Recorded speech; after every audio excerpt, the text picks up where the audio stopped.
Good afternoon. Today I'm going to be reviewing the Rdunae RA02 military field watch. This watch is available from Rdunae.com for $40 which is €39. So firstly, let's look at the box that the watch comes in, and then I'll talk you through the specifications of the piece. So the watch comes in a metal tin, which is housed in this cardboard box. So I'll show you the tin inside the box.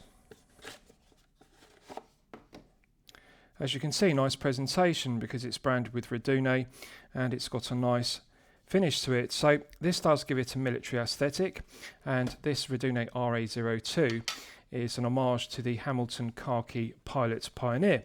So inside we have a protective foam panel, and in the base we have a cutout and also another piece of foam that the watch sits on. So it's very well protected in shipping from any damage inside this metal tin. And I think Rdunae deserve credit because this is only $40 or €39 in the low tier, and they could have taken the default option of a cardboard watch box, but this metal tin is better quality and I like it. So with the watch you get this Rdunae tag, and you also get this warranty card, as you can see, and on the reverse they have stamped it and confirmed that it is 100% quality, so it has passed quality control. It has the model number RA02. Now I'm pleased to report that the RA02 military field watch we're going to be looking at is covered by a 2-year international warranty, and that is very good, bearing in mind it is only €39. This is the owner's instruction manual, clear concise diagrams. The instructions are in English and it details the operation of the movement used, which is the Miyota caliber 2035 quartz. And lastly, you also get this spring bar tool, which has a 2-prong fork at one end and a push pin at the other end. Nice to get this included for exchanging the fabric strap that comes on the piece. So with regards to the specifications of the piece, the RA02 military field watch is clearly an homage to the Hamilton Khaki Pilot Pioneer, so it has original vintage proportions. 36mm case diameter. We have a lug-to-lug measurement of 41.5mm, a thickness of 10mm and a lug width of 19mm. The single pass nylon fabric strap is straight and parallel, it doesn't taper, so it's 19mm at the lugs and also 19mm at the sterile buckle and tang. Sandblasted finish to the 316L grade stainless steel buckle and tang. Now normally I'd be critical of a buckle being sterile and unsigned, but bearing in mind this is an homage to a military issued field piece, I think it's acceptable to have a sterile buckle because vintage military pieces did have sterile buckles, they weren't signed by the brand. Quality of the fabric is very good, it's a nice fine weave to it, feels very soft and supple, and it doesn't feel rough, so it's very smooth to wear for long periods of time against the wrist. Plenty of holes in it to allow for fine tuning of the length, and this will fit up to an 8-inch wrist with no difficulty whatsoever. Now 19mm is a rather odd lug width. The industry standard today is now 18, 20 and 22 respectively. Usually I would be critical of this, but however on this occasion I'm not going to be critical of the 19mm lug width because in the 1960s and 1970s field watches and military issued pieces did have 19mm lug widths. It was a popular lug width in the 60s and the 70s, and as this is an homage to a military field watch, I think that 19 is appropriate, and on a 36mm head of the piece it is the right proportion. So we have a boxed top hat style crystal which is made from K1 hardened glass. K1 hardened glass is a compromise between mineral crystal and sapphire crystal. So it's harder and more scratch resistant than mineral crystal, but not as hard and scratch resistant as sapphire crystal. Again, I think it's acceptable at this price point of €39 to use K1 glass, and I think Rdunae deserve credit because they could have taken the cost-cutting measure of using mineral crystal. K1 glass is better quality, it is harder and more scratch resistant. Clarity of the K1 glass is very good. It has AR coating on the underside, so when you tilt the piece at an oblique angle, the AR coating does an excellent job of reducing the glare and reflective nature of the boxed top hat K1 glass crystal. Nice profile to it. It does look like acrylic or alternatively plexiglass, which was used in vintage military field watches in the 1960s and 70s. So it does have that characteristic distortion when you tilt it at an oblique angle due to the thickness, but it's good that it's double domed. It's not a single dome, it's not flat on the underside, it's curved on the underside, so that does reduce the distortion and magnification effect of using a thick K1 glass crystal. So harder and more scratch resistant than the acrylic. or alternatively plexiglass, and I think it's good because it's got the looks of a vintage acrylic crystal, but of course harder and more scratch resistant than mineral crystal. Clarity is good, legibility is good. The dial layout is the classic Hamilton Khaki Pilot Pioneer dial layout, so we've got the rail track chaptering. Now, strictly speaking, this piece shouldn't have a crow's foot on it because it's not property of the British Crown, it's not a military issued piece. But however, I appreciate this is an homage to a military issued piece, so it's subjective. Some collectors will like it having the crow's foot on it. Also, it has a T in the circle at 12 o'clock, which should denote tritium, and strictly speaking, this should have an S for superluminova. But I appreciate this is faithful to the original it's based upon, which had a tritium dial, and therefore it's had a T in a circle to denote tritium rather than S for superluminova. So quality of the Arabic numerals are printed very well, high definition, they're not blurry, nice and crisp. I like the fonts and I like the proportions of the Arabic numerals on the dial. The rail track chaptering is very good because the legibility is good, and I also like the peach tone of the C3 patina superluminova. The colour tone match between the C3 used on the dial and also the handset matches very well, and I think they deserve credit because often at this price point of €39, one would expect some mismatch in the colour tone of the loom and also the quality of the printing of the dial, but this is actually very good.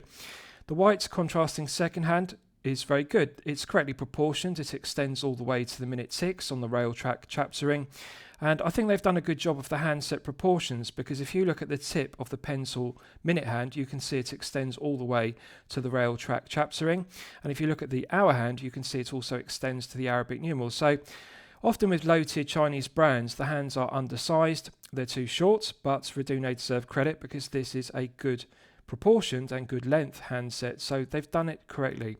I like the dial layout and also like the symmetry of it. Now, with regards to the finishing to the head of the piece, it's very well finished, and I want to give credit at this price point. We've got horizontal brush satin finishing to the top of the case, and that contrasts with the vertical brush satin finishing to the flanks. And I think this is very good quality brush satin finishing on the tops of the case and also the flanks. No sharp edges to the undercuts, to the flanks. The tips of the lugs are deburred very well. And the edge of the flank, the top edge of the head of the piece, is deburred very well. No sharp edges to any facet, even in between the lugs, which is an area that low-tier Chinese brands often neglect. They often use a cross-cutting measure here. They don't finish the interior of the lugs as well as the exterior. Deburred perfectly. There are no sharp edges on any facet of this piece. And I like the tonneau case shape with the cutouts for the lugs. It's a very aesthetically pleasing piece, and I like the way the brush satin finishing catches the light. It's got a beautiful luster to the top and also the flanks. Now I'll show you the case back because it's got a contrasting finish to it. Unlike the flanks and the top of the case, it is sandblasted as per military issued piece, and it's very aesthetically pleasing because they've sandblasted the screw down case back and they've also sandblasted the underside of the case, and it's very nicely done. The sandblasting is done well. Milled slots in the screw down case back are also done very well. There's no sharp edges or burrs on the milled slots. It's a very low profile screw down case back. The other thing I want to give credit to Rdunae for here is because they could have used the cross-cutting measure of a pressed-on case back rather than a screw-down case back. It really doesn't need to have a screw-down case back, bearing in mind it only provides 50 metres of hermetic seal. This is a field piece, not a dive piece, so it doesn't need more than 50 metres. But they've used the more expensive option, which is a screwed-down case back. It's nicely engraved with high definition engraving with the reference number RA02 and also that it's water resistant to 5 ATM. It details the movement, the Miyota 2035 and also the battery number. Now this is very useful and I think they deserve credit because often when a battery dies you have to remove the case back in order to investigate what is the battery used. But they've actually detailed the reference number of the battery, so you don't need to remove the case back. You can go and purchase a battery or purchase one online before removing the case back. Also that the spring bar is 19mm, which is good. So all the information that is needed is there. And I think it's very good because the engraving is very good. It doesn't feel rough or sharp. It's been polished very well and it does have useful information such as the battery number, and I think they deserve credit for putting that information on the back because they could have just used a sterile case back to cut production costs. So single pass fabric strap rather than using a NATO strap, and that's good because it wears very close to the wrist as a result, and I think this would also look good on a NATO strap. Now, the benefit of using the Miyota 2035 quartz is this is only 10mm thick, even though it has a boxed top hat style to the K1 glass crystal. One would expect this to be 11 or 12mm with that profile of crystal, but it is only 10mm, so it does wear very close to the wrist and is very comfortable as a result. So I'll give you a wrist shot and you can see how it fits on my 8-inch wrist. Now, bear in mind, this is 36mm and it does have a compact 41.5 lug to lug. So clearly it's meant for collectors with a smaller wrist. And if you have a 6 to 7-inch wrist, of course, this will suit. If you have a 7 to 8-inch wrist, you might think that it doesn't wear with enough wrist presence, but 36mm was the classic size for military issue dive pieces. Now, pleasant surprise because the strap is long enough to fit up to an 8-inch wrist quite easily. There's actually excess on the strap, which is unusual, and they deserve credit because this piece can be worn for collectors with a larger wrist of 8 inches plus. This is very good. Also, the keeper is made from fabric rather than using NATO or Zulu style keepers in stainless steel, and it's very comfortable because it sits very close to the wrist. It's fixed, it doesn't slide up or down, but the fabric keeper actually feels very comfortable. This fabric strap is very soft and supple. It doesn't feel rough. The quality of the weave of the nylon is good. So, as you can see, compact lug-to-lug measurement of 41.5. It is a short case. 6 to 7 inches, this will fit you to perfection. Even on my 8-inch wrist, it does look very aesthetically pleasing due to the boxed K1 glass crystal. It does have the aesthetic of a vintage 1960s or 1970s military field watch with an acrylic crystal due to that boxed top hat profile and the distortion when you tilt it at an oblique angle. The handset has that nice peach patina lume tone to the C3, and I like the contrast of the white second hand, which is clearly legible, as are the white printed Arabic numerals. The font is very good, so legibility is good, feel good factor is good, and I think this would look good on a grey NATO strap, and also this contrasting peach or beige and black contrasting strap, as you can see. The tone of the beige or peach tone of the centre stripe does match the patina peach lume used on the C3 Superluminova. So they've done a good job because it does look very good. It does suit it. And it is a comfortable piece to wear because it's only 40 grams. It's one of the lightest quartz-powered pieces I have reviewed on my channel. So compact piece, 36mm by 41.5. The thing I most like about it is it's only 10mm thick, so needless to say, it will easily slip underneath a shirt cuff. If you wear business shirts, anything below 13mm is the sweet spot. So really it comes down to personal preference. Does it have enough wrist presence? I think at 36mm it does. And I like the vintage proportions of it with the 19mm lug width. So good looking piece. And the crow's foot and the T in the circle to denote tritium does retain the vintage looks of the original, which it's based upon. And I think it does look like a good homage to the Hamilton Khaki Pilot Pioneer. So 40 grams is good, well balanced on the fabric strap, and by using a single pass strap rather than a NATO, it keeps it low and close to the wrist. It's got a nice curved undercut, as you can see, no gap whatsoever underneath the tips of the lugs, and there's no sharp corners on the tips of the lugs. The undercut to the flank of the case is deburred very well, so very good quality finishing and very impressive on a 39 euro piece. So let's test the crown execution. Solid 316L grade stainless steel crown, coin edge finished, and the crown is recessed into the right hand flank of the case, which is good because it doesn't project too far proud of the right hand flank, and that's good. It does look like the Hamilton Khaki Pilot Pioneer, which this is an homage to. Low profile crown, often with low tier Chinese brands, they have a tendency to use crowns which are too large and they project too proud of the right hand flank of the case. And they use like a dive watch crown on a field watch. And of course it's too large, it looks out of proportion. But this looks the correct proportion, and I like that it's slightly recessed into the case to keep it low profile. So mirror polished domed cap. Now this is the one negative of the piece, the one thing that I would like to see Rdunae update. Strictly speaking, on a field watch there should not be any mirror polished parts to it whatsoever. The case back and the crown should all be either bead blasted, sandblasted, or alternatively brushed satin finished into a matte finish, which isn't reflective. Of course, on a military field watch, you do not want to have any reflective mirror-like surfaces, because that could reveal you to the target. So, of course, reveal you as a target. So, the idea behind having matte finishes rather than mirror polished is, of course, it refracts the light rather than reflecting it like a mirror. So this is the one negative. They should have sandblasted or bead blasted the crown as per the case back and also the underside to the head of the piece. And it doesn't really look right, because mirror polished crowns look suitable on a daily wear piece or a dress piece, but on a field watch it really should be either brushed satin finished or alternatively bead blasted or sandblasted to make it matte. So it's the correct proportion, and it's very well mirror polished and finished. There's no sharp edges to the teeth. The tips of the coin edge teeth are very well deburred, but it's just a shame that it's mirror polished and not matte. So let's test the execution. As it's a push-pull crown, you don't have a phantom date setting position, you don't need to unscrew it. So pulling it out to the first click position hacks the movement, and it's therefore possible to set the time precisely to the second. You can see the contrasting white second hand has now stopped dead. So, nice firm resistance to the Miyota 2035 quartz, and I really like it. It's a reliable, well-proven workhorse quartz caliber, made in Japan, and minimal backplay clockwise and anti-clockwise. When you rotate the crown, the minute hand immediately responds. It doesn't have a lot of backplay in it, so that's something that's really good about the Miyota caliber 2035. So I like the reliability of it, I like the build quality, it feels like a robust movement. Very good, absolute pleasure to set the time. Pushing it back in, it's got a nice positive click, and that restarts the movement. You can see the second hand begins to sweep around the dial once again.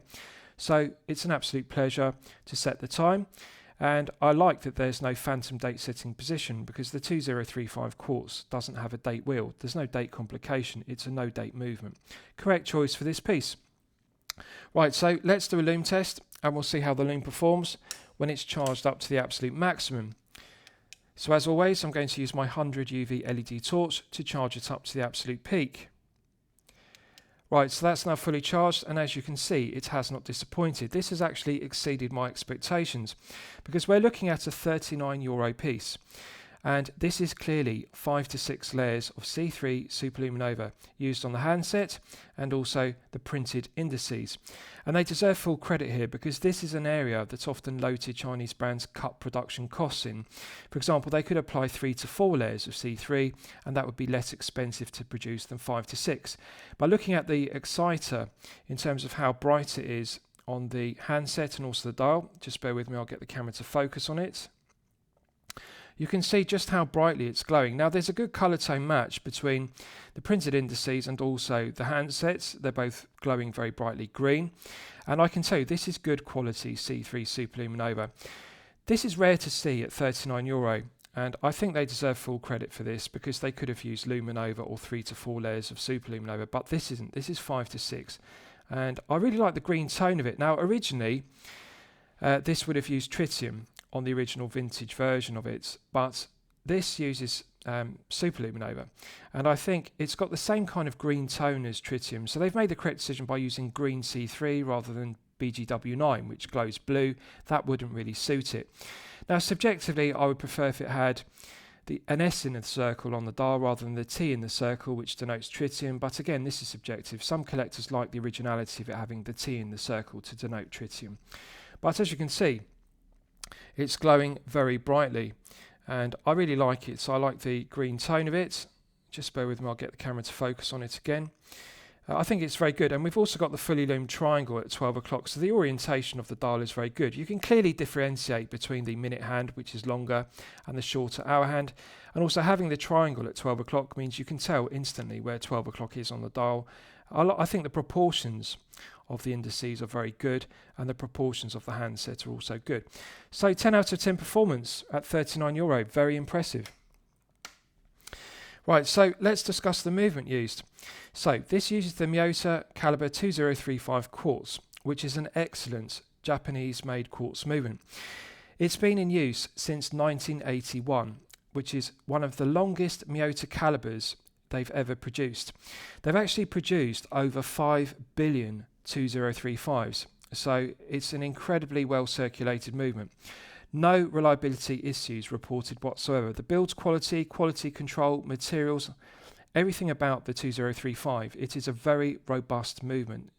And although it's inexpensive, it is incredibly well proven from 1981 to 2025, and it is still in production today. It has 0 joules.